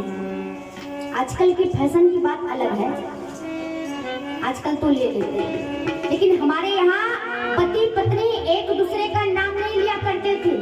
उनका पर्सनल कुछ नाम होता था, जैसे राम जी का था। राम जी सीता जी को जानकी कहकर बोलते थे, और सीता जी जब राम जी को अकेले में बोलते थे तो करुणा निधान कहकर बोलते थे। ये नाम जानकी जी को पार्वती जी ने दिया है। इधर पार्वती जी ने तो सीता जी को आशीर्वाद दे दिया, सीता जी अपने महलों में चली गई। लेकिन रात्रि के समय में पार्वती जी को नींद नहीं आ रही है। रात्रि के समय में कैलाश पर्वत पर पार्वती जी ऐसे इधर उधर टहलने लगी। शंकर जी ने पूछा, देवी क्या कारण है, आप आज कुछ परेशान लग रही हो, क्या कारण है, आप कुछ परेशान लग रही हो? तो पार्वती जी ने कहा, प्रभु क्या बताए, आज हमने भी आप ही के जैसे एक गलती कर दी। ध्यान से सुनना, शंकर जी से क्या कहा पार्वती जी ने, प्रभु आज हमने भी आप ही की तरह एक गलती कर दी। माताओं का स्वभाव होता है बुरा नहीं मानना, अगर इनसे कोई गलती हो जाए ना तो ये पति देवता की गलतियां ढूंढ के बैठे हैं।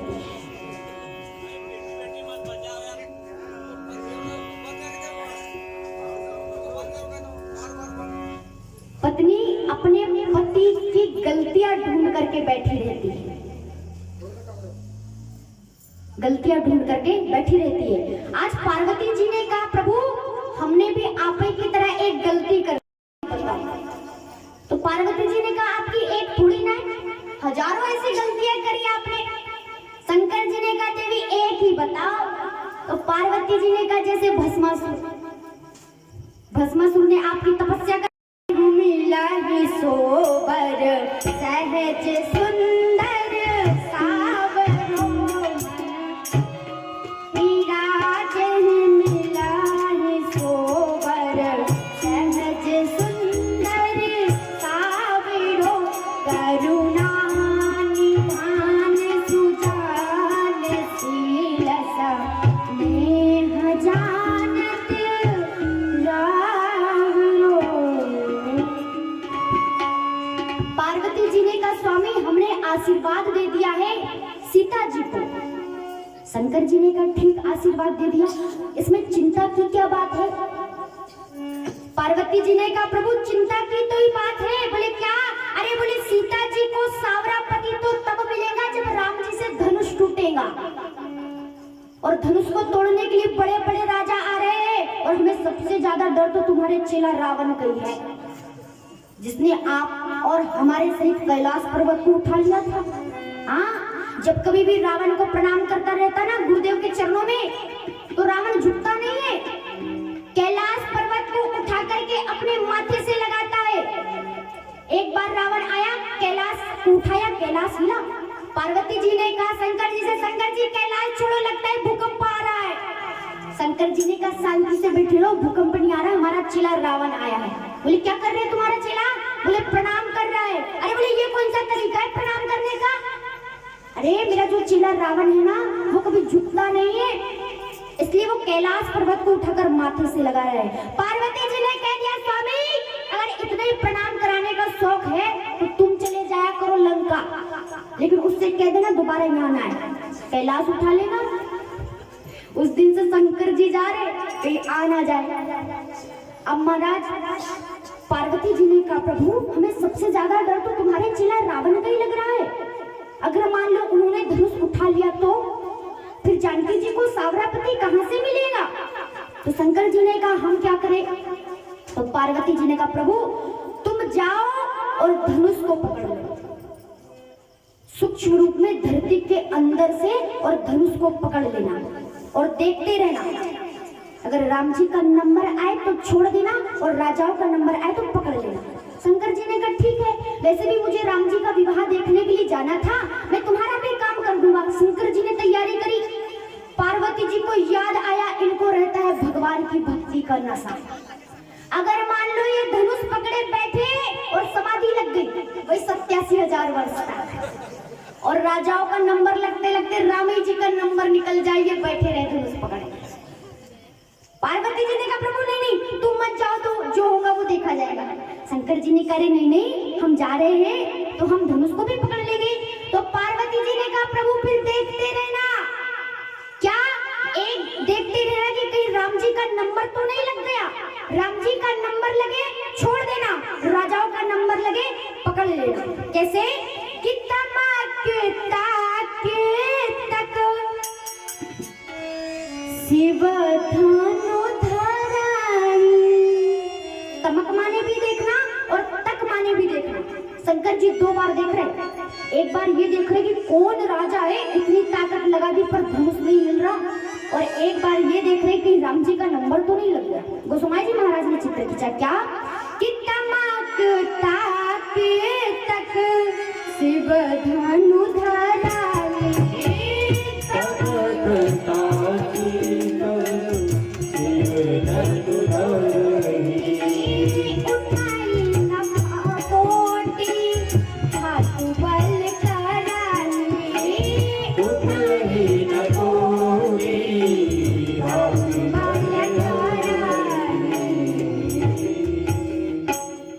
शंकर जी ने धनुष को पकड़ लिया, इसलिए धनुष ने हिलने का नाम नहीं लिया।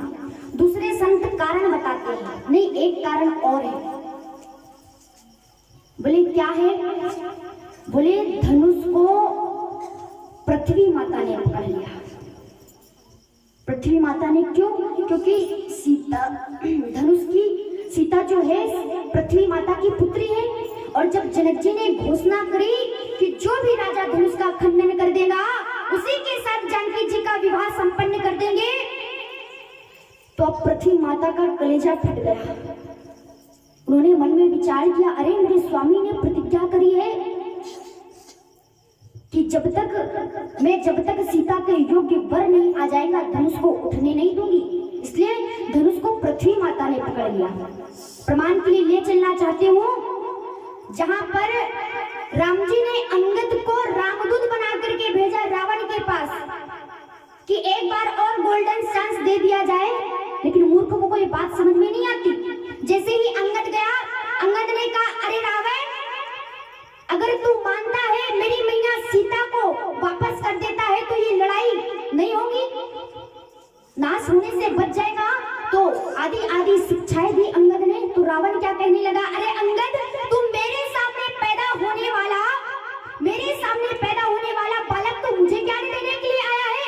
तू जानता नहीं है तेरे पिता मेरे मित्र हुआ करते थे, और तुझे क्या लगता है तेरे रामादल में है कोई ऐसा योद्धा जो मुझसे मुकाबला करे? नलनील है जो केवल बिल्डिंगें बनाना जानता है, जामवंत है जो बूढ़ा हो चुका है, सुग्रीव 1 नंबर का भगोड़ा, विभीषण डरपोक यहाँ से डर करके गया है तुम्हारे प्रभु के पास। तुम्हारे प्रभु श्री राम वो तो वैसे ही पत्नी के वियोग में जर्जर हो चुके हैं। रावण ने पूरे रामादल की बुराई कर दी। अंगद नौजवान है, जवानों में होता है जोश और बूढ़ों में होता है होश। अंगद से रावण की ये बातें बर्दाश्त नहीं हुई। उन्होंने कहा अरे रावण मेरे रामादल में जितने भी योद्धा है वो तो तुमसे बाद में मुकाबला करेंगे, अगर तेरे इस राज में अगर कोई योद्धा है तो मेरा ये चरण मेरा ये पैर अगर हटा दे तो मैं उसी समय सीता को हार जाऊंगा। अंगद ने अपना पैर रख दिया।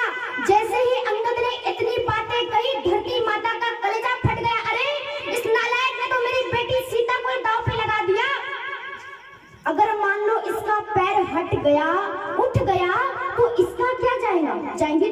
बेटी ना, इसलिए पृथ्वी माता ने अंगद का पैर पकड़ लिया। अब पृथ्वी माता अंगद का पैर ही नहीं उठने दे रही तो धनुष कैसे उठने दे सकती है, बताओ कैसे उठने देगी?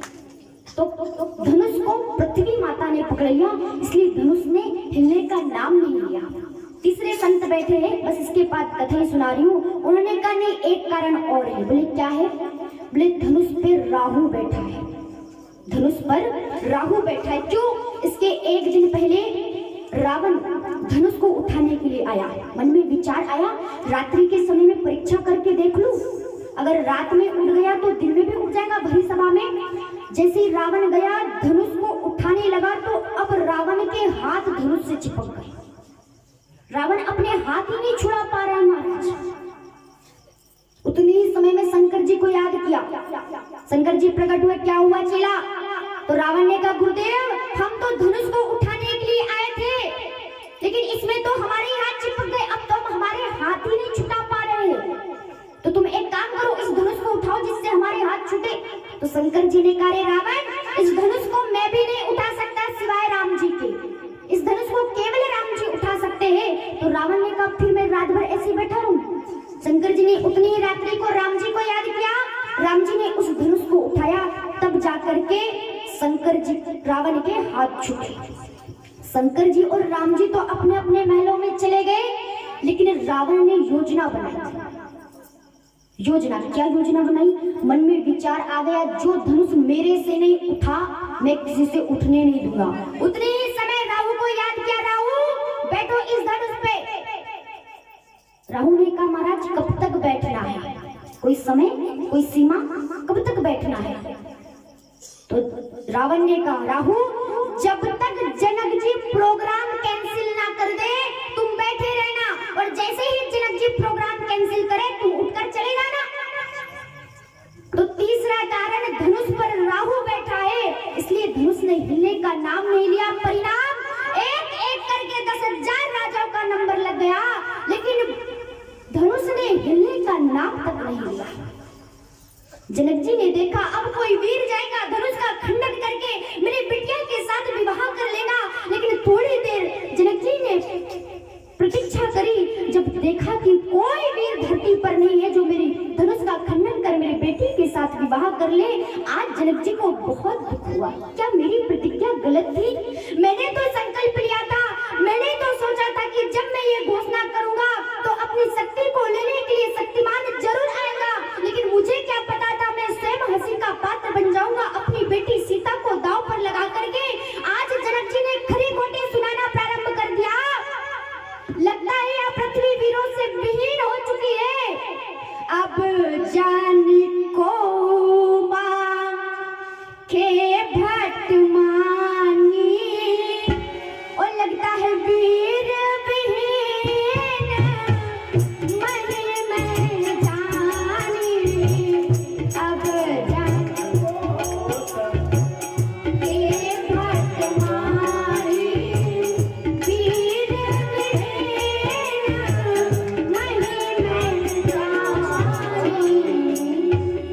जनक जी ने कहा पृथ्वी वीरों से विहीन हो चुकी है, धरती पर कोई वीर नहीं बचा जो धनुष का खंडन कर मेरी बेटी के साथ विवाह कर ले। जनक जी ने जैसे ही खरी खोटी सुनाना प्रारंभ किया, सभा में जितने भी युवक, जितने भी महापुरुष, जितने भी राजा बैठे थे, सबकी गर्दनें झुक गई। लेकिन उसी सभा में एक नौजवान वीर बैठा है, जिससे महाराज जनक जी की ये बातें बर्दाश्त नहीं हुई। लक्ष्मण जी महाराज से रहा नहीं जा रहा है, सिंहासन पर ऐसे ही इधर उधर डोलने लगे। राम जी ने पूछा, लक्ष्मण क्या बात है, तुम कुछ परेशान लग रहे हो? लक्ष्मण जी ने कहा, भैया अगर आपका आदेश मिल जाए तो मैं जनक जी से 2 बातें करना चाहता हूँ। 2 बातें। राम जी ने लक्ष्मण का चेहरा देखा, समझ गए क्या बोलेगा, कैसे बोलेगा। राम जी ने कहा, भैया अगर बोलना है कोई बात नहीं, बोलो, लेकिन रिमझिम वर्षा करना लाडले, मैं तुम्हारा बोलना जानता हूँ, कहीं शुरुआत ओले से मत कर देना, केवल रिमझिम बारिश करना। लक्ष्मण जी ने कहा, भैया तुम तो केवल आज्ञा दो। और जैसे ही राम जी का इशारा मिला, जनक जी क्या कह रहे थे कि अब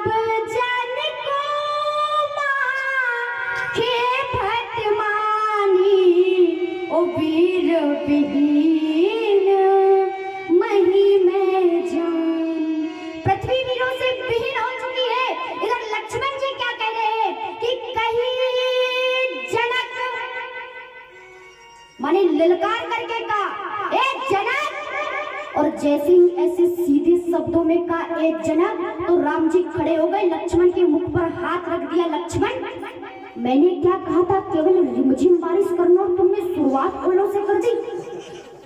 लक्ष्मण जी ने कहा, भैया अभी मैंने क्या बोला?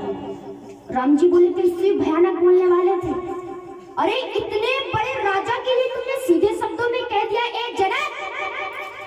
कुछ ना कहते तो आदरणीय जनक, सम्माननीय जनक, पूजनीय जनक, वंदनीय जनक, श्रद्धेय जनक, अंकल जनक, कुछ ना समझते तो सीता का बाप समझ के पिताजी जनक। कुछ नहीं किया तुमने, सीधे शब्दों में कह दिया ये जनक। लक्ष्मण जी ने कहा, भैया जहाँ आपकी प्रतिष्ठा पर आज आ रही होंगी, वहाँ सीता जी के बाप की बात छोड़ो। अगर मौका लग गया ना तो मैं आपके बाप को भी छोड़ने वाला नहीं।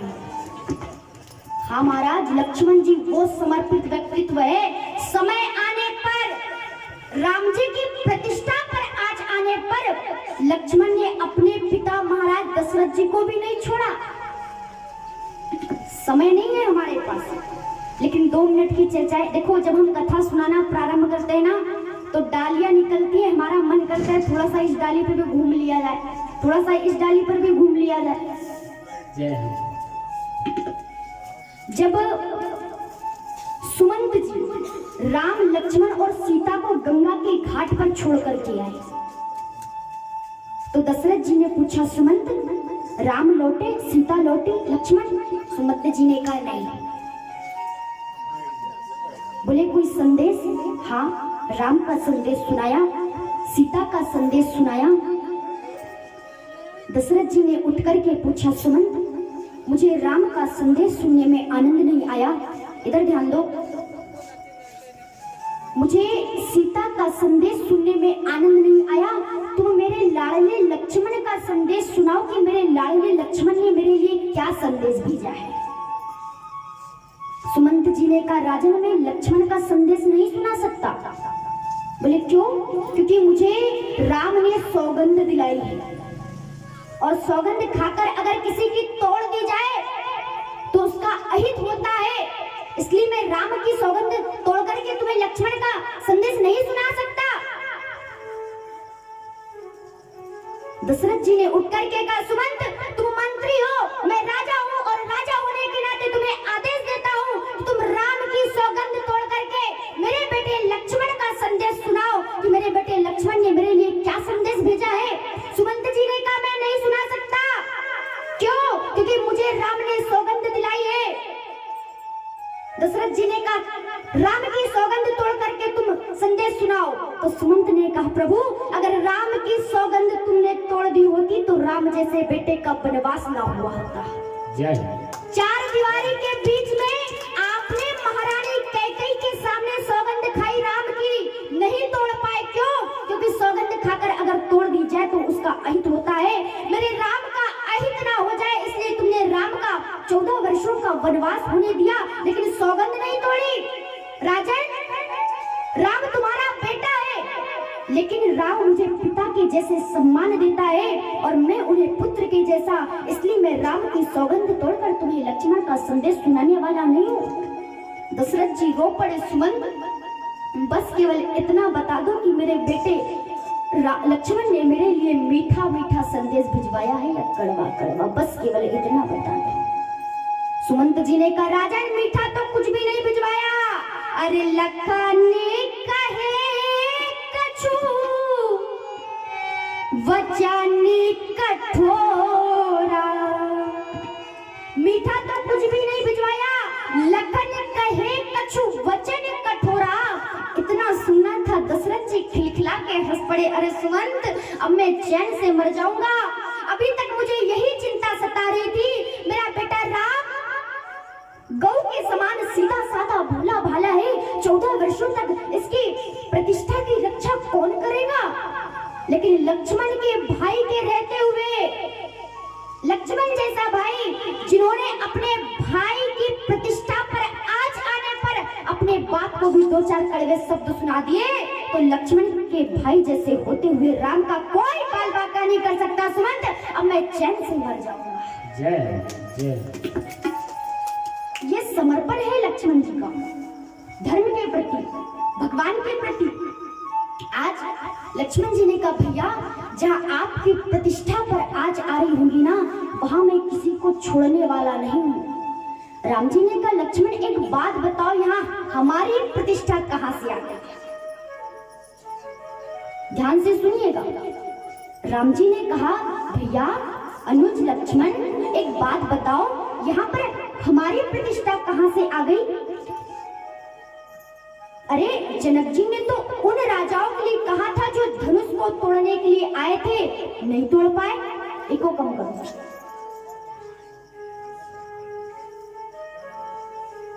उन राजाओं के लिए कहा था जो धनुष को तोड़ने आए थे, नहीं तोड़ पाए। इसमें हमारी प्रतिष्ठा कहां से आ गई? हमारी प्रतिष्ठा कहां से आ गई भैया? तो लक्ष्मण जी ने कहा भैया अगर सच जानना चाहो ना, तो जनक जी ने इन राजाओं के लिए नहीं बल्कि आपके लिए कहा, तभी तो हमें बुरा लगा। राम जी ने कहा हमारे लिए क्या? बोले हाँ। सीधा कहा उन्हें अब जाने को मां खेर भटवानी। राम जी बोले कौन नाम हमारा है क्या? लक्ष्मण जी बोले हाँ, जब से आप इस जनकपुर में पधारे हो, यहाँ की सखियों ने आपका एक नया नाम रखा है क्या कि सखियन कहा को ऐसे कहाई। जब से आप इस जनकपुर में पधारे हो, यहाँ की सखियों ने आपका एक नया नाम रखा है को, और यहाँ का राजा सीधा आपको ललकार करके कह रहा है अच्छा भक्तों का क्या है महाराज, कुछ भी नाम रख दे। एक बार तो नारद जी श्रीमन नारायण का भजन करते हुए जा रहे थे, सामने से हिरण्यकश्यपु आ रहा था। उन्होंने कहा क्यों रे नारद, ये किसका भजन कर रहा है तू? नारद जी के मन में विचार आया कि अगर किसी दुष्ट से पाला पड़ जाए तो काम बना लेना चाहिए। नारद जी ने कहा हम तो आपका भजन कर रहे थे। हिरण्यकश्यपु बड़ा प्रसन्न हुआ, अरे जब नारद जैसा विष्णु भगत मेरा भजन करने लगा तो अब मुझे पृथ्वी पर भगवान होने से कोई नहीं रोक सकता। हिरण्यकश्यपु बड़ा प्रसन्न हुआ, चला गया। जैसे ही हिरण्यकश्यप चला तो ही भगवान नारद जी के सामने प्रकट हुए। क्यों रे नारद, तू भी नेताओं की तरह दल बदलू हो गया है क्या? इस पार्टी में टिकट नहीं मिला तो इस पार्टी में, इस पार्टी में टिकट नहीं मिला तो इस पार्टी में। क्या कह रहा था कि हम आपका भजन करते हैं? तो यहाँ जनक जी इन राजाओं के लिए नहीं बल्कि सीधा आपका नाम लेकर के कह रहे हैं, तभी तो हमें बुरा लग रहा है।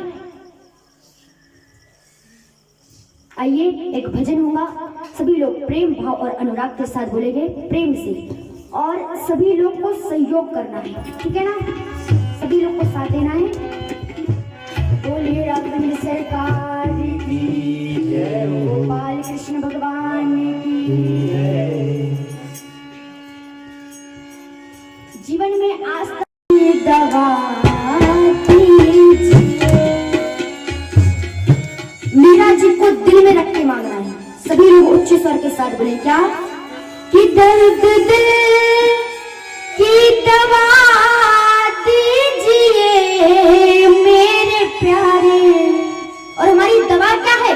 दुनिया के बड़े से बड़े कष्ट को सहन कर लेंगे, दुनिया की बड़ी से बड़ी परेशानी को सहन कर लेंगे, लेकिन बदले में थोड़ा सा मुस्कुरा दीजिए।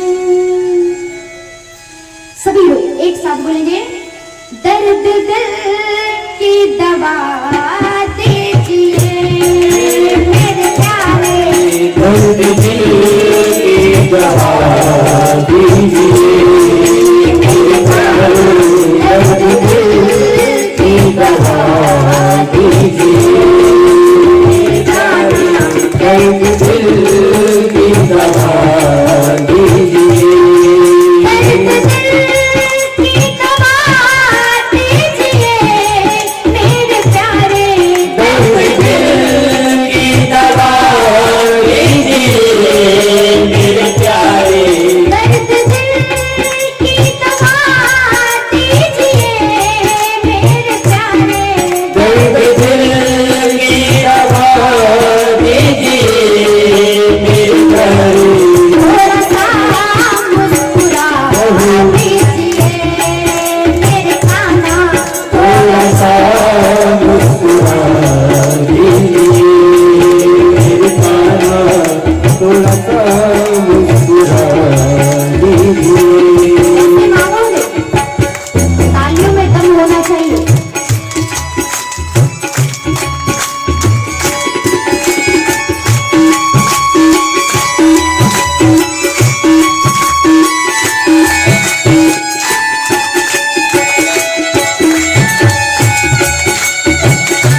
पर हूँ। एक साथ तालियां बजाइए सभी लोग।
बहारों को होश आ जाए, महको तो ऐसे महको कि बहारों को होश आ जाए, और तालियां कम से कम इतनी जोरदार बजाओ कि गाने वाले को जोश आ जाए।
दबा दीजिए, मेरे कान्हा दर्द दिल की दवा दीजिए, मेरे कान्हा दर्द दिल की दबा दीजिए, मेरे कान्हा दर्द दिल की दबा दीजिए, मेरे कान्हा दर्द दिल की दवा दीजिए। आगे की लाइन आप बोलिए।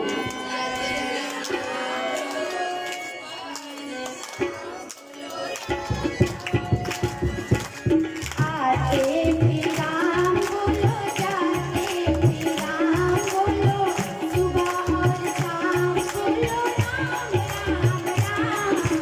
आते भी राम बोलो, जाते भी राम बोलो, सुबह और शाम बोलो राम राम राम।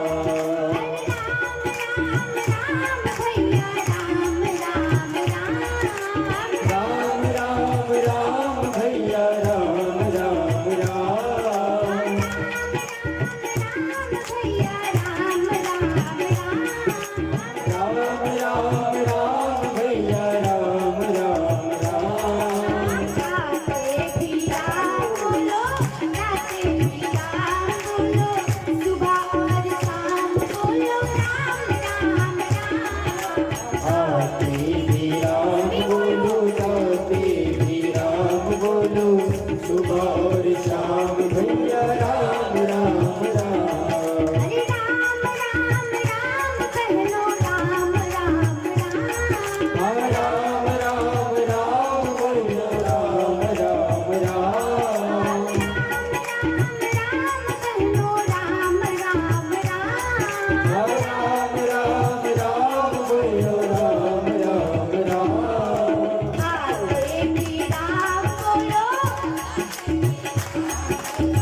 सुबह और शाम बोलो राम राम राम। आते भी राम बोलो, जाते भी राम बोलो, सुबह और शाम बोलो राम राम राम। आते भी राम बोलो, जाते भी राम बोलो, सुबह और शाम बोलो राम राम राम। बोलो राम राम राम। बोल राघवेंद्र सरकार।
कहीं